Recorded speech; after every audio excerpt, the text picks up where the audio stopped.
Diploma শিক্ষার্থীদের CDC প্রদানের সিদ্ধান্ত বাতিল, ক্যাডেট ও রেটিংস ভর্তি কমিয়ে চাকরির সংকট নিরসনের দাবিতে মানববন্ধন করেছে বাংলাদেশ মেরিনার্স কমিউনিটি।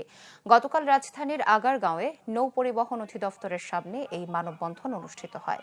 এ সময় বক্তারা বলেন, মেরিন টেকনোলজি ইনস্টিটিউট থেকে এসএসসি পাস ডিপ্লোমাধারীদের অফিসার ক্যাডেট পর্যায়ে সিডিসি প্রদানের যে সিদ্ধান্ত প্রবাসী কল্যাণ ও বৈদেশিক কর্মসংস্থান মন্ত্রণালয় নিয়েছে তা মেরিটাইম প্রশিক্ষণ বিধিমালার সরাসরি লঙ্ঘন। এছাড়াও মাত্র 6 মাসের ট্রেনিংয়ের পর ডিপ্লোমাধারীদের অফিসারের সিডিসি দেওয়ার প্রস্তাবনাকে বৈষম্যমূলক এবং অযৌক্তিক বলেন বক্তারা। মানববন্ধনে captain Atik U Ahmed, chief engineer Golam Jilani, Nazmul Hasan এবং মেরিন ইঞ্জিনিয়ার সাইফুল ইসলাম বক্তব্য রাখেন।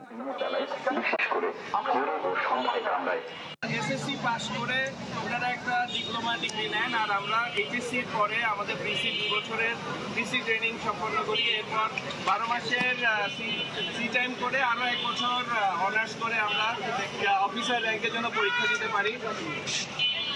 ওদের যে শিক্ষার কারিকুলাম সেটা শিপ বিল্ডিং বা জাহাজ নির্মাণের জন্য কারিকুলামটা সেট করা, আর আমাদেরগুলো হচ্ছে মার্চেন্ট শিপে আন্তর্জাতিক যে জাহাজগুলো চলাচল করে সেগুলোতে কাজ করার জন্য কারিকুলাম, সেভাবে সিলেবাস তৈরি করা।